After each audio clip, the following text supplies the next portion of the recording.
करने में लग गया। ये कहानी हरिया की इन्हीं दो बेटियों की है जिनके नाम थे काव्य और कीर्ति। दोनों बहनें अपने बाबा हरिया और माँ गीता के साथ गांव में रहती थी, जहां उनके घर के ठीक सामने उनका बड़ा सा खेत था और खेत के बगल में एक बड़ा सा तालाब भी था। फिर उस दिन घर जाते हुए, बाबा ये खेत तो हमारे काम का है, लेकिन ये तालाब हमारे किसी काम का नहीं है, आप इसे बेच क्यों नहीं देते? हाँ, और इसे बेचकर जो पैसे मिलेंगे उससे हम बढ़िया बढ़िया चीजें खरीदेंगे। ऐसा कभी मत करना मेरी बच्चियों, ये तालाब तुम्हारे दादाजी की आखिरी निशानी है। पता है कई साल लगाकर उन्होंने बड़ी मेहनत से इसे खोदा था। क्या सच में अकेले ही उन्होंने इतना बड़ा तालाब खोद दिया? बातें करते हुए हरिया और उसकी दोनों बेटियां अब घर आ चुके थे। हरिया की पत्नी गीता ने उन सब के लिए खाना लगा दिया और सभी एक साथ खाना खाने बैठ गए। फिर खाना खाते हुए, बाबा आगे बताओ ना फिर क्या हुआ? अच्छा, तो तुम दोनों पूरी कहानी सुनना चाहती हो? हाँ बाबा बताओ ना। तो फिर सुनो। एक बार की बात है, हमारे गांव में कई साल पहले भयंकर सूखा पड़ा। बड़ी मुसीबत की घड़ी थी वो, पर उस घड़ी में भी तुम्हारे दादाजी ने हार नहीं मानी। उस साल बारिश नहीं हुई थी तो किसी के पास कुछ करने के लिए था ही नहीं। फिर क्या हुआ बाबा? फिर उन्होंने सोचा कि अगली बार कभी ऐसी स्थिति बने तो हमें उसके लिए पहले ही तैयार रहना चाहिए। तो उन्होंने उठाया फावड़ा और अपने ही खेत में उसे चलाना शुरू कर दिया। सूखे खेत में बाबा? हाँ, सूखे खेत में। फिर वो फावड़ा चलाते गए चलाते गए। गांव वालों को लगा कि वो पागल हो गए हैं, लेकिन ऐसा नहीं था। कई महीनों तक वो अकेले ही उस खेत को खोदते रहे और फिर धीरे धीरे उसने एक बड़े से गड्ढे का रूप ले लिया, यानी वो तालाब बन गया। फिर उसमें से पानी निकला बाबा? ऐसे थोड़े ही निकल आता है पानी। फिर उन्होंने इंतजार किया। जब बारिश आई तो सब देखते ही रह गए, क्योंकि बारिश के बाद वो बड़ा सा गड्ढा सुंदर सा तालाब बन चुका था और उसमें ढेर सारा पानी जमा हो गया था। तब जाकर गांव के लोगों को समझ आया कि बाबा ने असल में बारिश के पानी का संचय किया है, जो अगले साल की बारिश तक सबके काम आने वाला था। अरे वाह, दादाजी ने तो कमाल कर दिया। अब तुम्हारे दादाजी नहीं है, लेकिन उनका दिया हुआ यह तालाब और उनकी सीख की मुसीबत की घड़ी में हार नहीं माननी चाहिए, ये आज भी हमारे साथ है बेटा। हाँ सही कहा आपने बाबा। ओहो, अब कहानी पूरी हो गई हो तो खाना भी खा लो, सारा खाना ठंडा होने को आया है। बाबा माँ तो बहुत गुस्से में लग रही है। कोई बात नहीं, मुसीबत की घड़ी में हार नहीं माननी चाहिए। अब जल्दी से खा लो, इससे पहले की बात हाथ से निकल जाए। हाँ। काव्य और हरिया फुसफुसाते हुए हंसने लगे। इसी तरह कई साल बीत गए। फिर एक साल उनके गांव में फिर से सूखा पड़ा। परिवार के लिए बड़ी दिक्कत आ गई। हरिया को एक बीमारी ने जकड़ लिया। गर्मी और बीमारी की वजह से हरिया और तालाब दोनों ही सूखते जा रहे थे। हरिया की तबीयत दिन ब दिन बिगड़ने लगी और फिर, माँ तुम चिंता मत करो, हम बाबा को शहर लेकर जाएंगे, उनका अच्छा इलाज कराएंगे। पर इतना पैसा कहाँ है हमारे पास? हम कर्जा ले लेंगे माँ, मैं अभी जाकर साहूकार से बात करती हूँ। वो बड़ा बदमाश है कीर्ति, बेटा जरा ध्यान से। कीर्ति गांव के साहूकार के पास पहुंची और उसे अपने घर की सारी दशा बताई। ओहो, हरिया अच्छा आदमी है, इसीलिए तुम्हें कर्जा दे देता हूँ, लेकिन बदले में क्या गिरवी रखोगी? बताओ।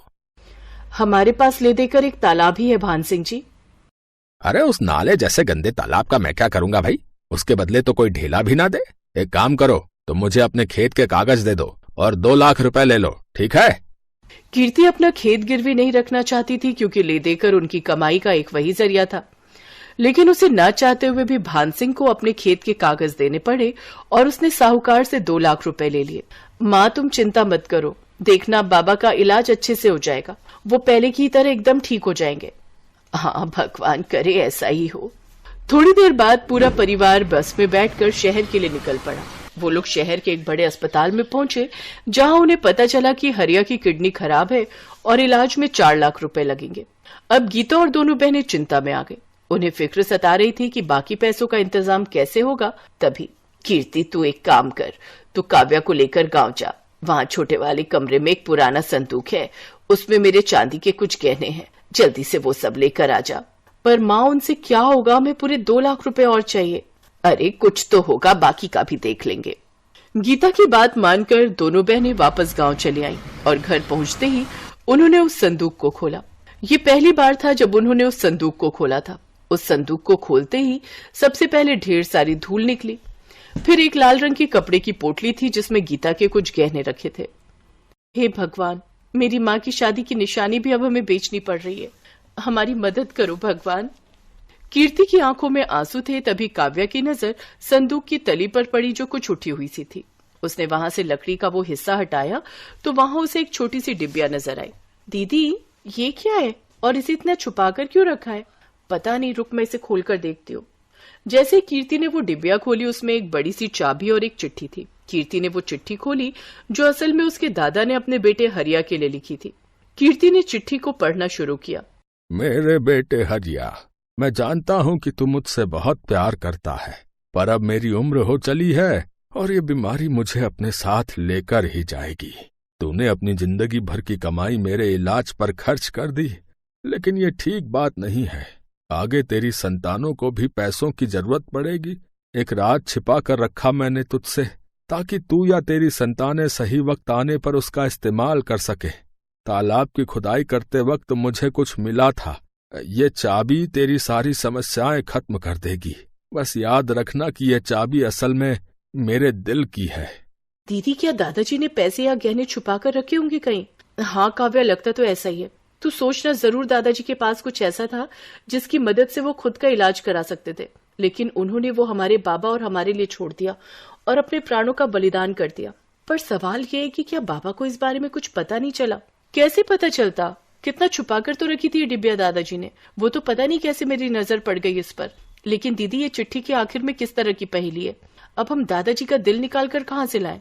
बुद्धू वो किसी तरफ इशारा कर रहे हैं। उन्होंने कहा कि ये चाबी मेरे दिल की है। इसका मतलब कोई ऐसी चीज जो उनके दिल के सबसे करीब थी। उनके दिल के सबसे करीब तो बाबा हैं, पर बाबा में चाबी थोड़ी ही लगेगी। कुछ और सोच। हाँ दीदी, उनके दिल के करीब वो तालाब ही है जो उन्होंने बहुत मेहनत से खुद ही खोदा था। शाबाश, सही कहा। पर इतने बड़े तालाब में हम ये चाबी कहाँ लगाएंगे? किस जगह? सोच कीर्ति, सोच। दीदी, चाबी तो किसी ताले में ही लगेगी और ताला जरूर किसी चीज की तो सुरक्षा कर रहा होगा। हाँ, जैसे कोई पुराना संदूक, लेकिन वो संदूक पूरे तालाब में कहाँ है ये कैसे पता चलेगा? और पूरा तालाब खोदने में तो बहुत वक्त लग जाएगा। हाँ, और डॉक्टर ने जल्दी पैसे मंगवाए हैं। क्या करे दीदी? मिल गया, मान गई। दादाजी तो बहुत ही समझदार थे। मतलब उन्होंने एक ही पहेली में दो उत्तर दिए हैं। उनके दिल की चाबी मतलब तालाब, और दिल कहाँ होता है? शरीर के बीचों बीच। तो हम तालाब के बीचों बीच खुदाई करेंगे, वो भी रात को। वाह दीदी, क्या दिमाग पाया आपने। वैसे दीदी, एक बात तो माननी पड़ेगी, दादाजी बहुत समझदार थे, लेकिन शायद वो जानते थे कि उनकी आने वाली पीढ़ियां भी बहुत समझदार होंगी, तभी तो उन्होंने इतनी मुश्किल पहेली रखी थी। काव्या की बात सुनकर कीर्ति मुस्कुरा दी और फिर रात में उन दोनों ने तालाब के बीचों बीच खुदाई शुरू कर दी। और थोड़ी सी खुदाई के बाद उन्हें वहां से वाकई एक संदूक मिला। और फिर जब उसे खोला गया तो उसमें ढेर सारे सोने के सिक्के थे। दीदी, क्या ये सोने के सिक्के हैं? हाँ काव्या, दादाजी ने सही कहा था कि सारी मुश्किलें हल हो जाएंगी। दादाजी भले ही चले गए, लेकिन वो जाते जाते हमारी सबसे बड़ी मुश्किल हल कर गए। अगले दिन कीर्ति ने उनमें से कुछ सिक्कों को सुनार को बेच दिया और उसके बदले में ढेर सारे रुपए ले लिए। उसने हरिया का पूरा इलाज कराया और साहूकार का भी कर्जा उतार दिया। फिर एक दिन घर में, बेटा, तुमने बताया नहीं कि तुम्हारे पास इतना पैसा आया कहाँ से? कीर्ति ने हरिया को उसके पिताजी की चिट्ठी पकड़ा दी और काव्या ने उसे सारी कहानी बताई। बेटा, बाकी बचे हुए सिक्कों का हम क्या करेंगे? माँ, उन्हें बेचकर हम इस तालाब को और बड़ा और सुंदर बनाएंगे, जिसमें प्यारी प्यारी मछलियां होंगी, और बगल में बगीचा बनाकर लोगों के बैठने का इंतजाम करेंगे। साथ ही साफ पानी के लिए प्याऊ भी लगाएंगे, ताकि हर बार जब भी कोई यहाँ आए तालाब के किनारे बैठकर ठंडा और मीठा पानी पिए और दादाजी के दिल को सुकून मिले।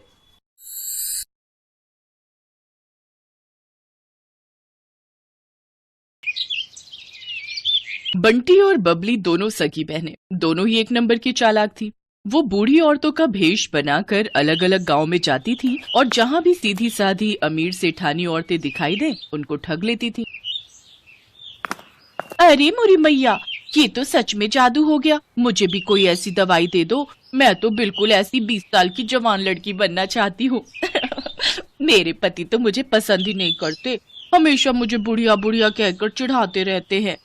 सही कह रही हो बहन, मेरे पति भी मुझे ऐसे ही सुनाते हैं कि तू तो अब बूढ़ी हो गई है, तेरे ऊपर कुछ पहना ओढ़ा अच्छा नहीं लगता। अब दिखाऊंगी मैं कितनी सुंदर लगती हूँ। वैसे ये दवाई खाकर हम कितने दिन में जवान हो जाएंगे? बस एक बार ये 1 हफ्ता दवाई खा लो, उसके बाद आने वाले 1 हफ्ते के अंदर तुम्हारे अंदर बदलाव आ जाएगा। पर ये दवाई महंगी है, इतना याद रखो, 51,000 रुपए का शगुन डालना पड़ता है, तब ये दवाई मिलती है और तभी ये अपना असर दिखाती है। अब तुम पांचों अगर जवान होना चाहती हो तो कल 51,000 रुपए ले आओ और ये दवाई ले जाओ। अरे वो तो कोई दिक्कत नहीं है, पैसों की चिंता तुम ना करो, हम कल ही ले आएंगे। पर मेरी तो अब बहन की लड़की की शादी है, मैं सोच रही हूँ कल से दवाई शुरू कर दूं। हाँ, आप कल से ही दवाई शुरू कर दो, तभी आप मेरी तरह सुंदर बन पाओगे। ठीक है, तो फिर हम सब कल पैसे लेकर आ जाएंगे, तुम हमें दवाई दे देना।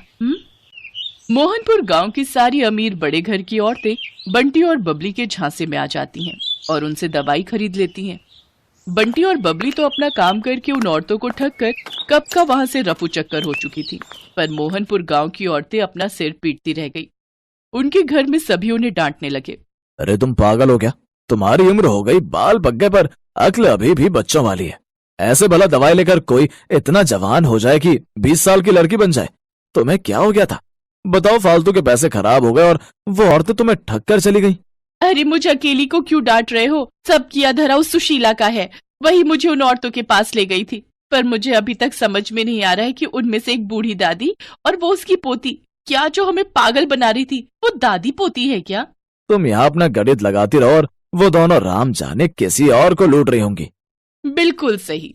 बंटी और बबली अब सीतापुर गांव में पहुंच चुकी थी। अब उनका अगला निशाना यहाँ की अमीर घर की औरतें। बंटी, चल अगला निशाना ढूंढते हैं, थोड़ा गांव में घूम आए। ठीक है, पहले इन सबका विश्वास भी तो जीतना होगा। अरे वो तो हमारे बाएं हाथ का खेल है। बंटी और बबली दो बुढ़िया बनकर सीतापुर गांव में घूमने लगी।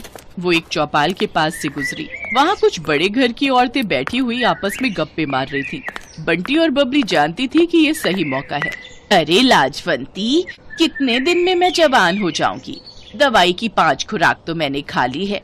सुमित्रा, तुझे सब्र नहीं है। मैंने तुझे कहा ना, तू देखना सुंदर लड़की में ना बदल जाए तो मेरा नाम बदल देना। मैंने भी वो दवाई शुरू कर दी है। अरे हम जैसी बहुत बूढ़ी औरतें उस दवाई को खाकर जवान हुई हैं।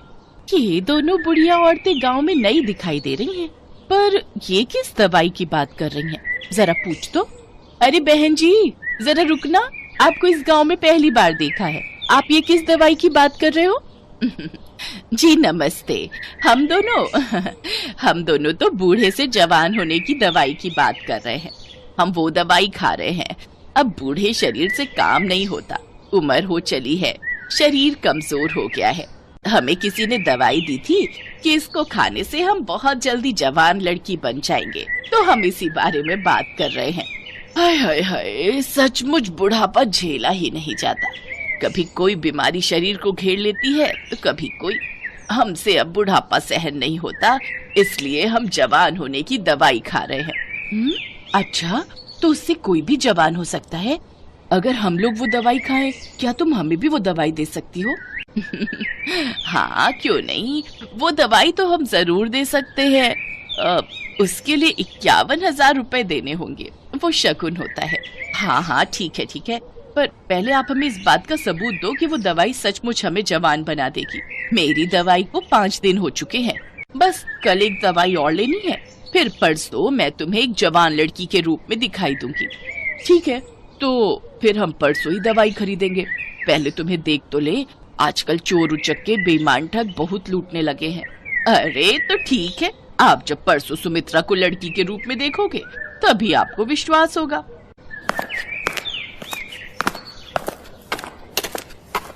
यार बबली, अब कुछ दिनों के लिए बाहर घूमने चलेंगे, बस ये थोड़े और पैसे आ जाए। बहुत थक गई हूँ मैं ये बुढ़िया बन बनकर।